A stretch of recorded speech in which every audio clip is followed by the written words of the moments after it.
And now we're joined by the best dadgum reporter in the great state of South Carolina. We're going to make him blush a little bit. John Whittle with thebigspur.com. You should subscribe. Thebigspur.com. It covers South Carolina athletics.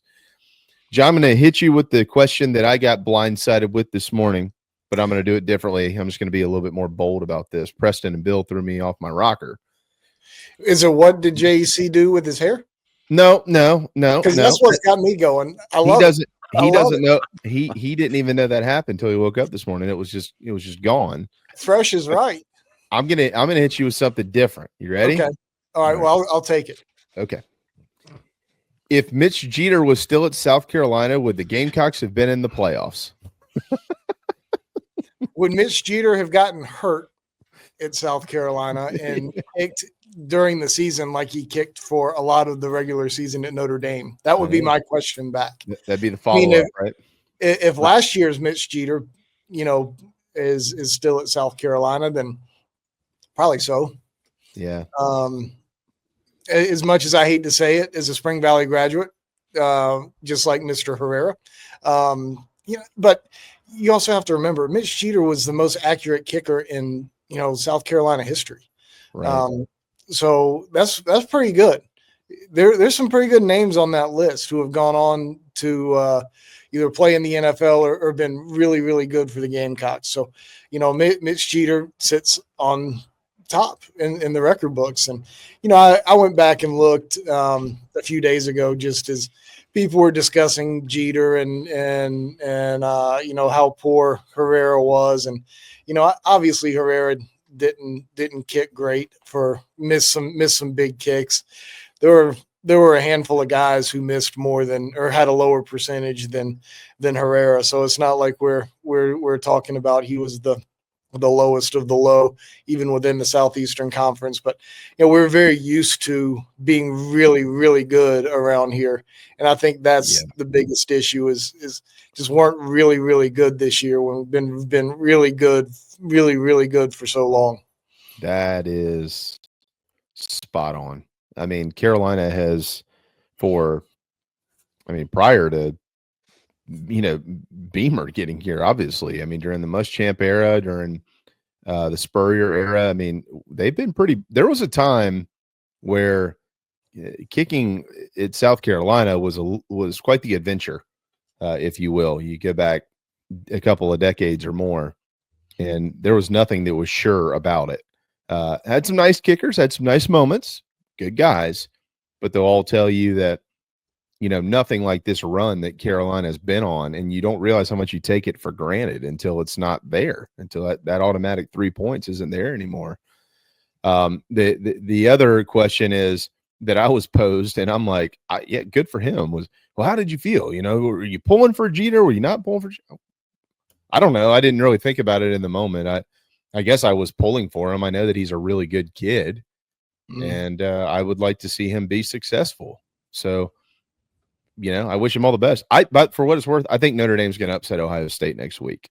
So I think he's going to get a national championship ring, and good for him. Yeah, I mean, to me, it comes down to whether you were pulling for Notre Dame or not, whether you were pulling for Mitch Jeter or not. I'm kind of in some way pulling for Notre Dame just to spite Brian Kelly. He talked about, I'm leaving this program to go to a place who can JC probably knows the exact quote, can gives you the resources to make it to the playoffs and win. And obviously Brian Kelly goes down to LSU and, hadn't made the playoffs, and Notre Dame certainly has done so, and one win away at this point. So I'm kind of pulling for Notre Dame to spite Brian Kelly, which I think South Carolina fans could get behind that, right? Yeah, Brian. Yeah, that's for another day there. John, we'll come back to some dabble in some football here in a little bit. We're going to get to some baseball today too, because the time is we are tomorrow will be exactly 1 month from first pitch at Founders Park, and the Paul Mainieri era will begin officially. But it is basketball season, and Carolina this weekend, without its starting point guard and without Myles Stute were able to take Auburn to the brink of a major upset. It didn't happen. Auburn just now, within the last few minutes, is officially ranked number 1 in the nation, and they probably wouldn't have been had Carolina pulled the stunner at the CLA this weekend. But going back to that ball game, what did you see from the Gamecocks that maybe we haven't been seeing to that point? Well, as anybody who's followed my writing or what I've said for any length of time, I think they know that I don't deliver a whole lot of hot takes. I don't go on a whole heck of a lot of rants. That's just not the way I'm wired.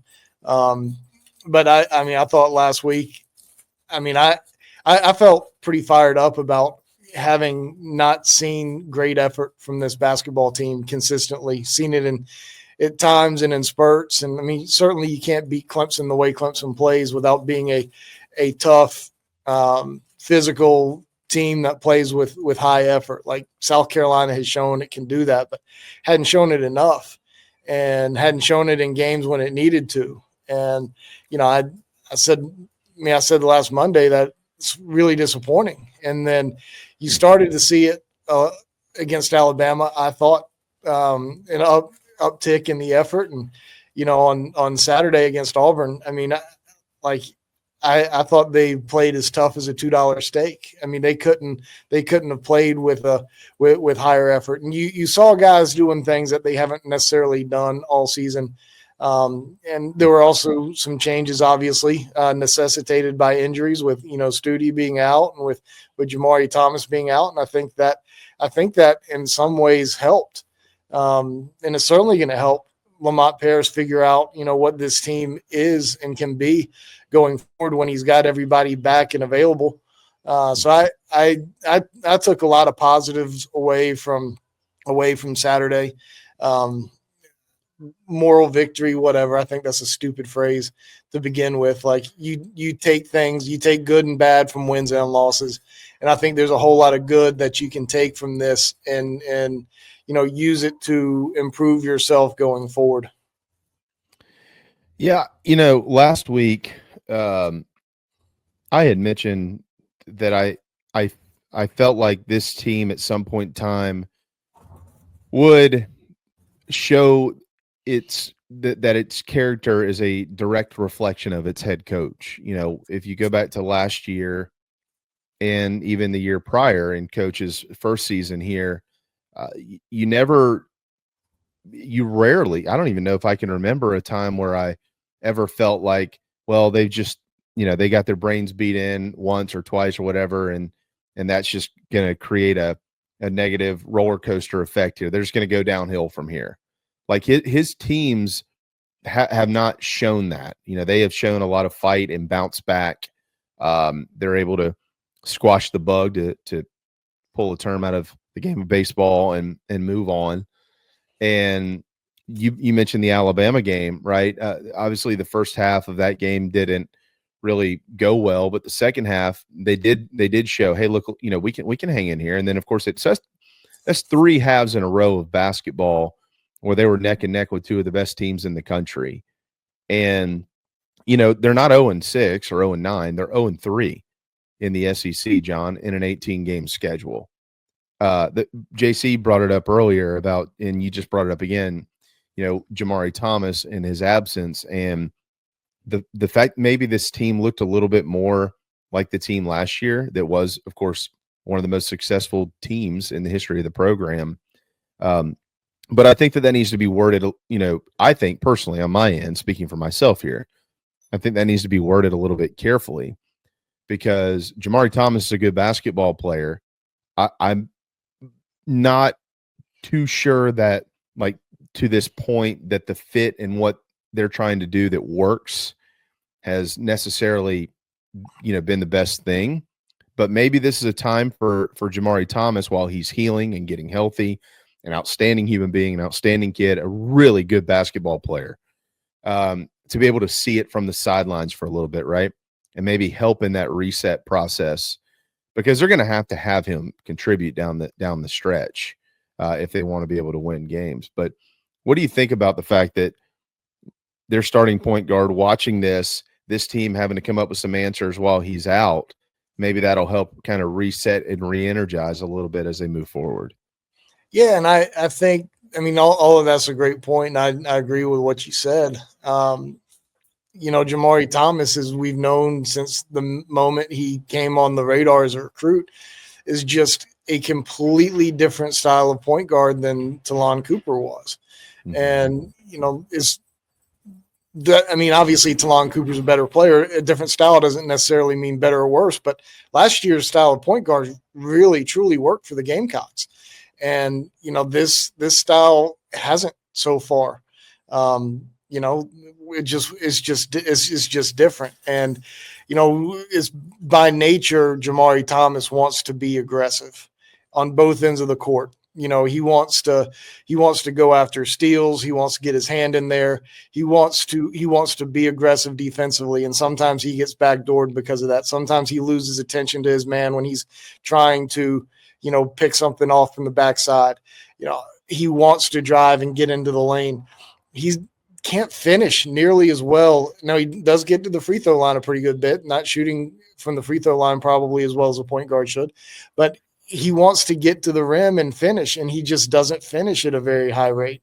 It's just different. And, maybe he can see what's working and adjust his style of play a little bit. But, at the end of the day, it may end up being that not all of his minutes go at the point now. Like, yeah, I mentioned Zach Davis before the season started. It wouldn't surprise me a bit to see Zach Davis bringing the ball up when he's being guarded by a 3 or 4 man. He's got point guard skills, and we've seen that a little bit now. I don't know that you're going to see Jamarii, running the show as often, but we'll see how he integrates himself when he comes back. But they're having to look and see, what can be done without him right now, and how the team can function. And, the first game looked pretty good. Not perfect, but it looked pretty good. Yeah, I thought it's hard in basketball style of play, like with everybody matters, especially your point guard. It's like in football where if you have a quarterback that's used to scrambling and running Rich Rodriguez's offense, for example, at West Virginia or wherever he's been, and then you try to put him into this thing where it's drop back, it's making reads, even in like an air raid spread kind of deal, or Spurrier's offense. Both of those are good systems, but one guy fits one and doesn't fit the other. And if you have that, and I'm not hanging this on Thomas. I just think I think as a point guard and the straw that stirs the drink, the catalyst, the guy that kind of sets the tone, it's just he wants to play a million miles an hour. And okay, well, the teams you play in this league have better athletes. They can play that game all day long and beat you down senseless, beat you like a baby seal with a club. If you slow it down, work it into your bigs, get Maury Boyles involved, Pringle involved, you play tough, you limit possessions, you grind it out, just like kind of how they won last year most of the time. Yeah, unless you're shooting ice cold, you can expect to be in games. And I even great minds think alike, Whittle, because I sat there early in the show and said, maybe he's like a 2 guard, like Michi. Maybe that's a better role for him coming back. And I did see Zach Davis bring the ball up the court a couple of times. I was like, wow. Yeah. But if we were too. Yeah, if we remember when Frank Martin recruited Zach Davis, they were thinking point guard for that guy. So we'll see.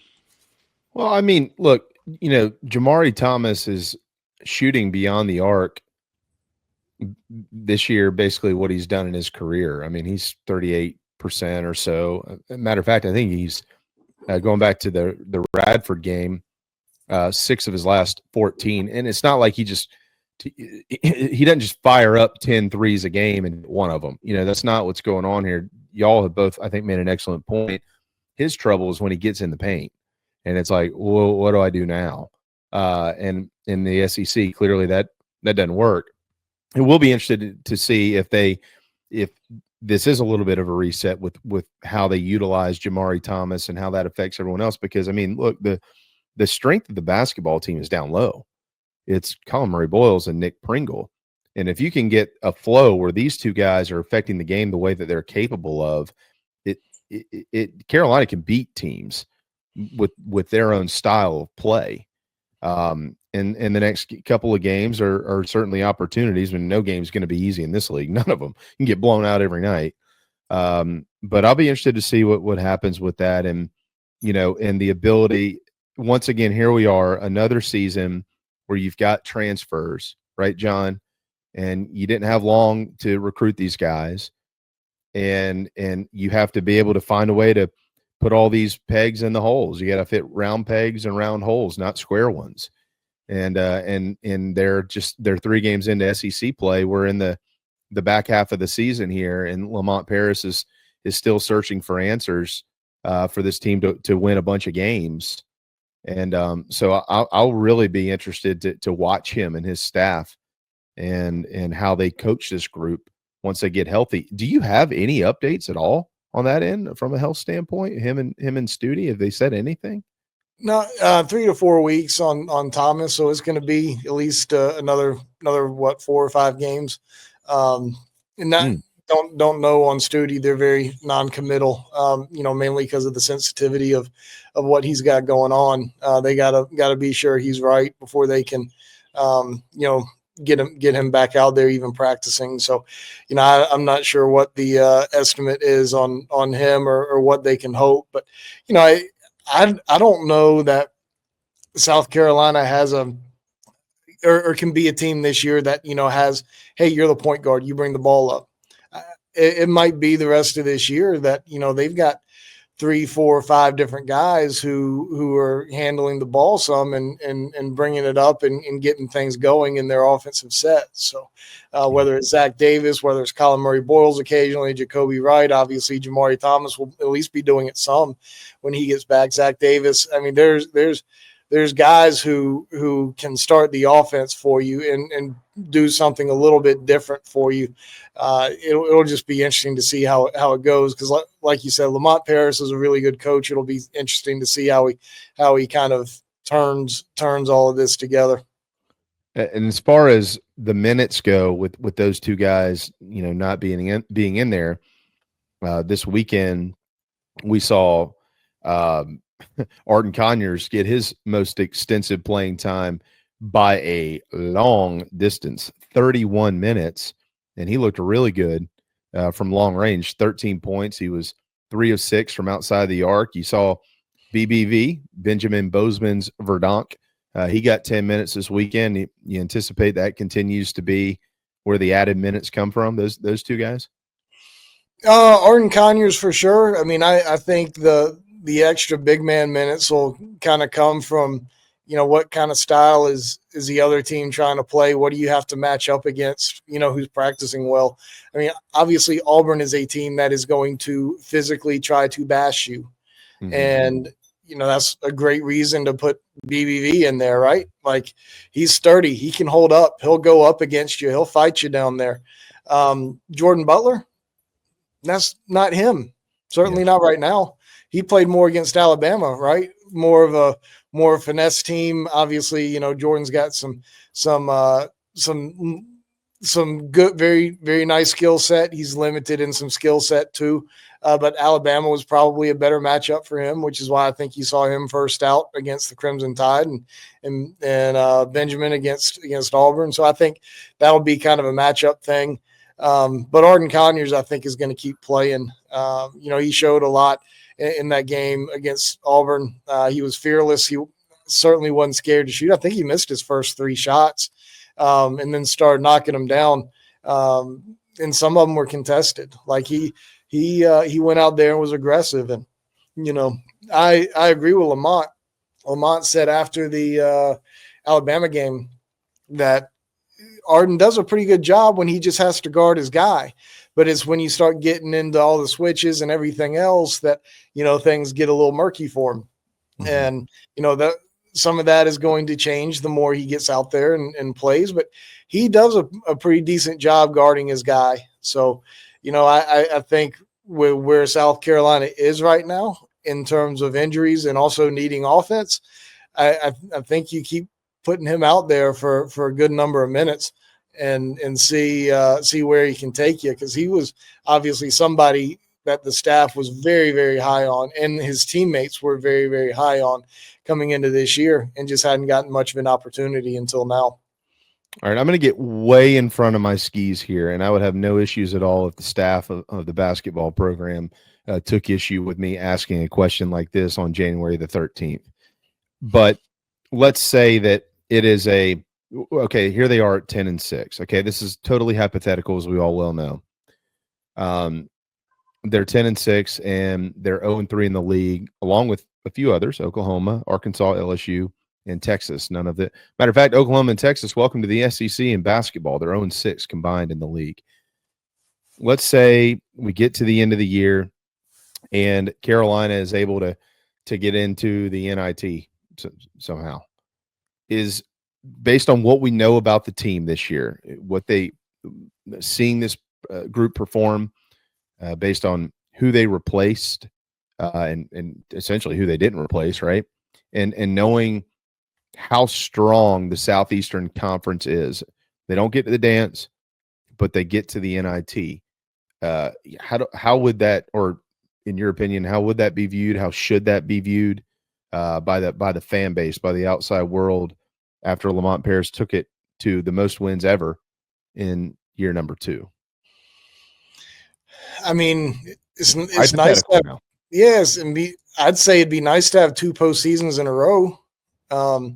And folks are going to consider it a step back. And yeah, I mean, technically it is. Growth isn't always linear, right? But, you know, I do think that if this team does make the NIT, and that's the tournament, that's the end result of the regular season, that's okay. I don't think that it's a damning failure, and anything that speaks ill of Lamont and the team and the staff just wasn't. It would be just wasn't quite good enough in a historically great Southeastern Conference. I mean, was it Oklahoma picked 15th in the league, and they were ranked top 12 before last week? They were, I think, 17th last week. I don't know what they were today. Probably fell out because they lost another. But I mean, they were ranked top 12 at one point. I mean, they were picked 15th in the league. Vandy was picked 16th, if I'm right on that. Like, they've been pretty good under their first year coach, and that's who South Carolina's obviously got coming up on Wednesday up at Memorial Gymnasium. So, you know, it's just a really good league. John Calipari goes to Arkansas, has all the money in the world to bring in whoever he wants. They're 0-3 in the league, right? You know, Texas has played a schedule similar to South Carolina. I think they've played 1, 2, and maybe 13 in the rankings. So they've had a gauntlet like the Gamecocks have, playing 2 and 5 and 17. So it's just, if you're an NIT team this year, it is what it is. And I think you will have come to realize, if you're Lamont Paris, some of the things.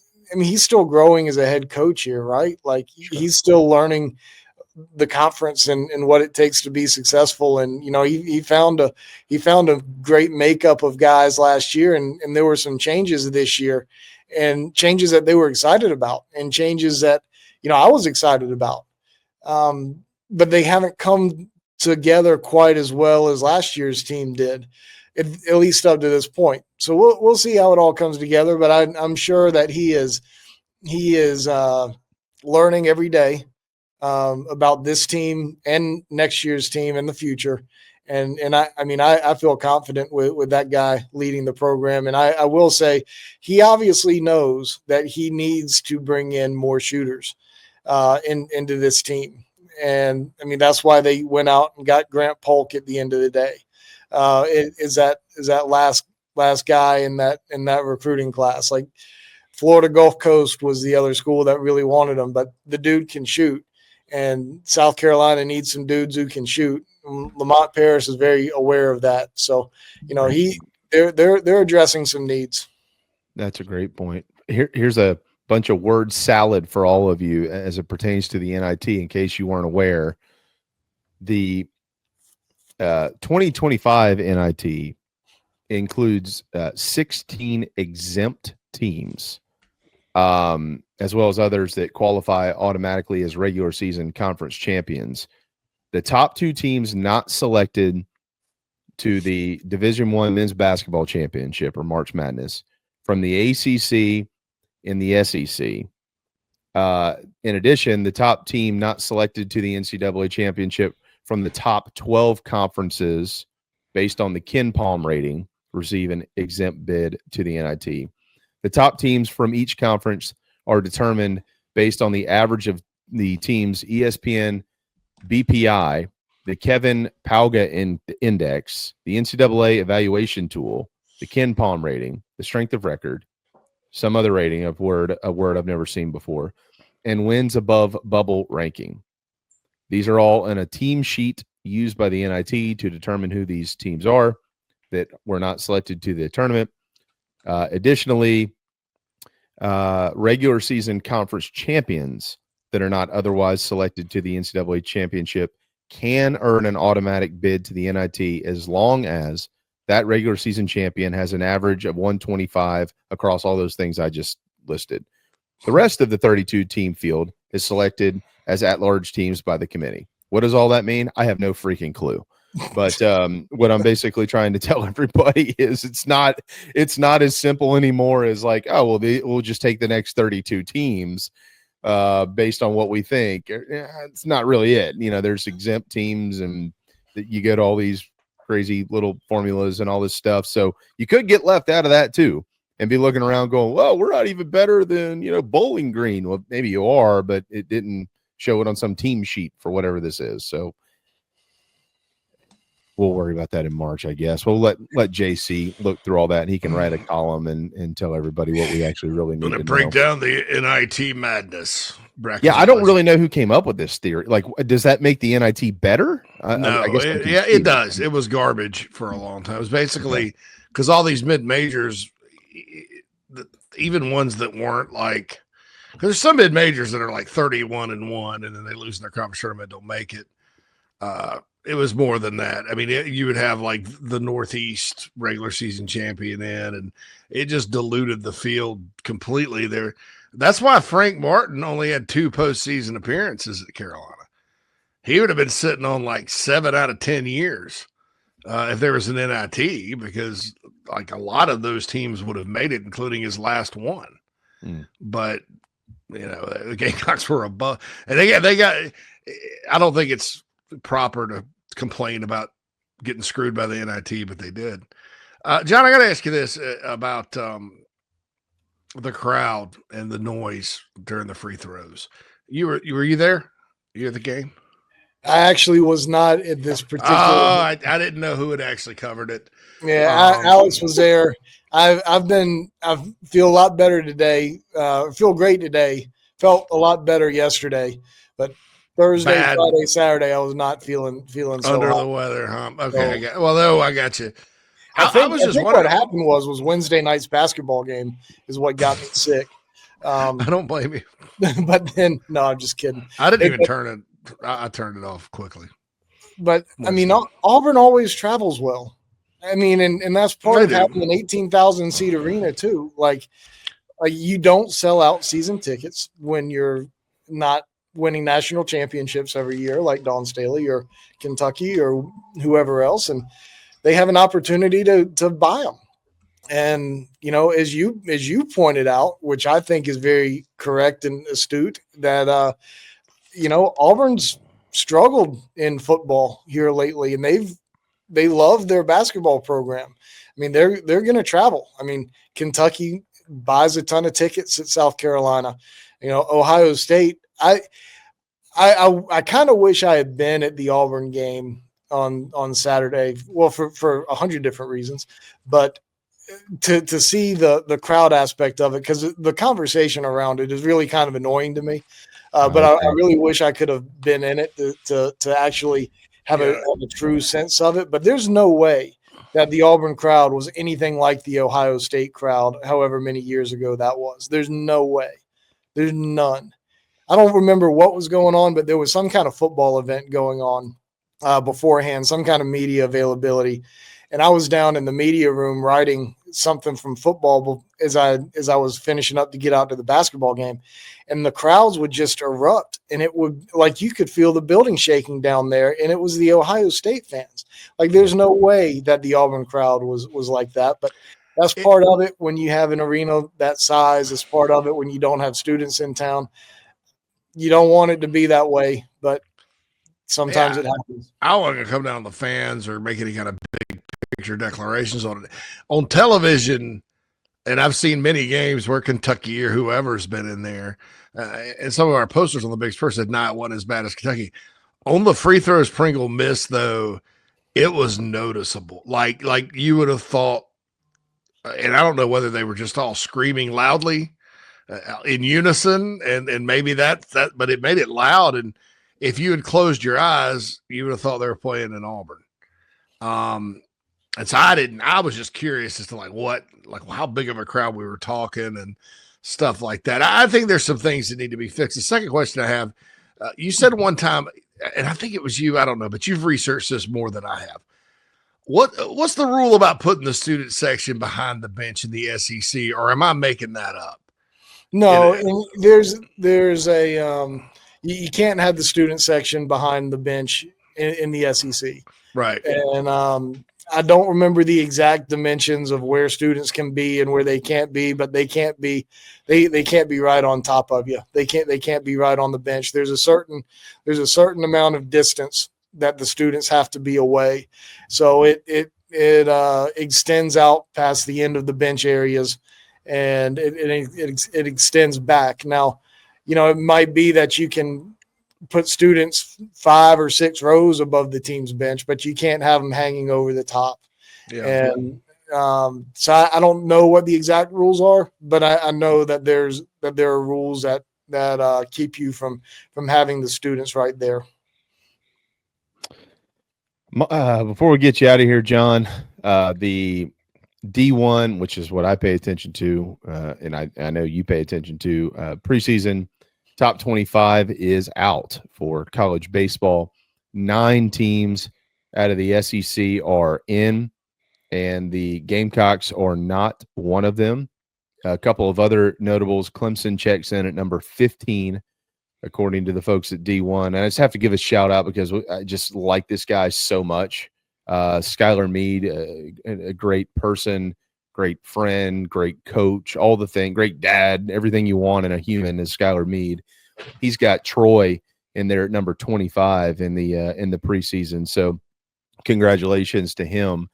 And Carolina will begin team practice next week. John and I were talking this morning. You informed me of that. That is per John Whittle, not from me. But John, as they work towards the opening of the season and Coach Mainieri's inaugural year as head coach here, replacing Coach Kingston, what are some of the things, or maybe 1 or 2 things that you think will be very important to this program? Again, we haven't started team practice yet, but based on what we know about them from the fall and the preseason rankings, all that stuff, what are some of the things that are going to be very important to this team early in the year to maybe generate some buzz that would propel them into that top 25?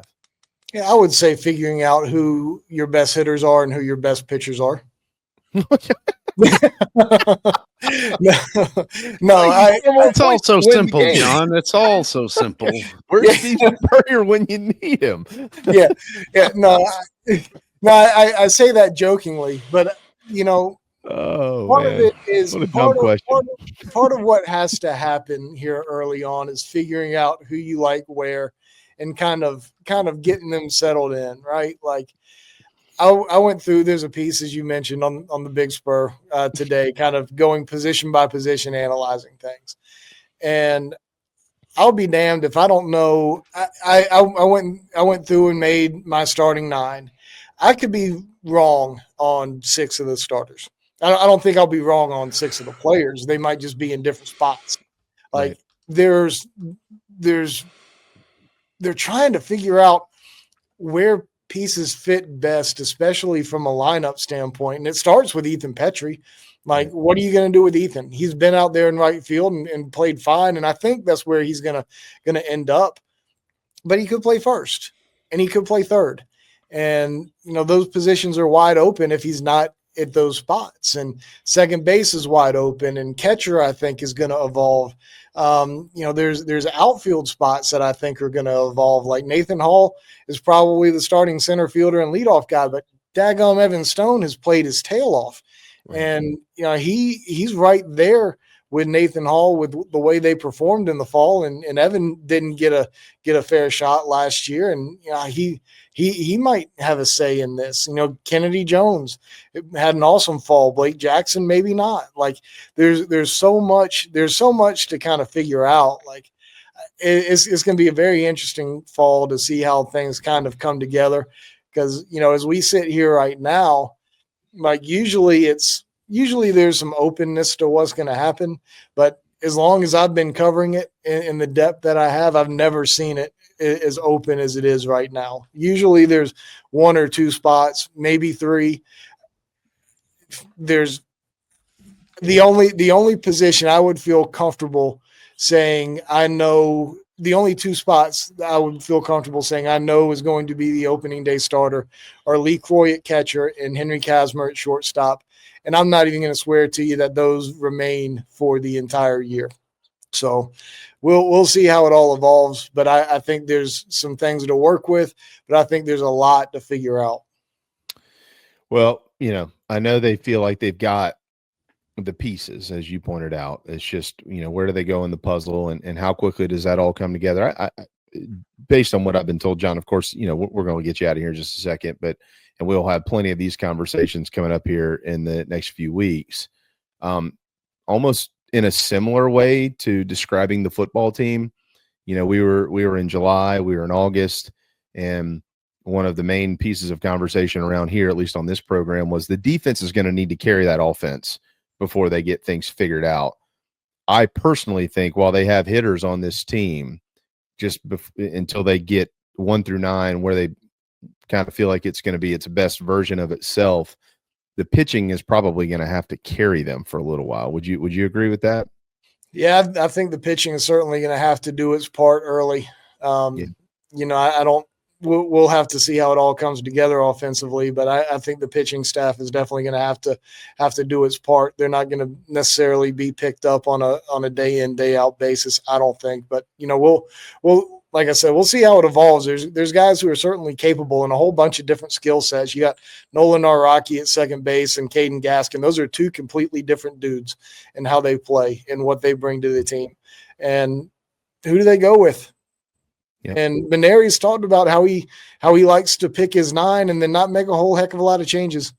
So, it's not going to be one of those revolving door type things like you saw with Mark Kingston so often. And, that's fine. That's a great way to be. But it makes the preseason, these next 5 weeks and then next 2 weeks and then, 3 weeks of preseason practice, it makes them very important.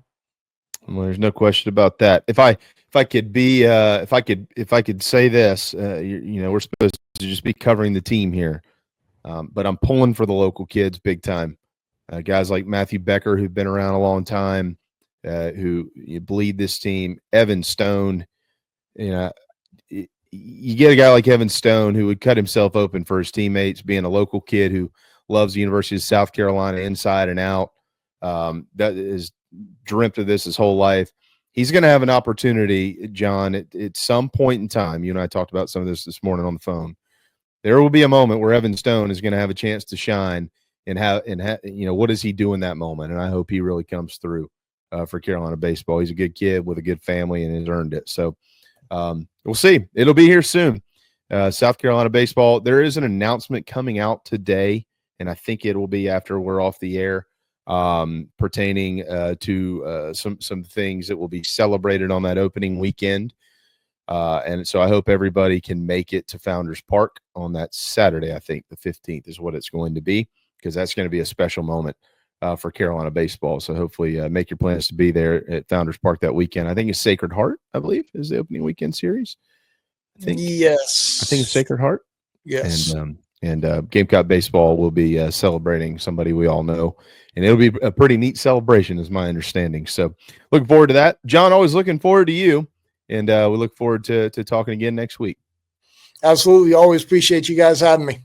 You're the man, habitual chief app user, John Whittle.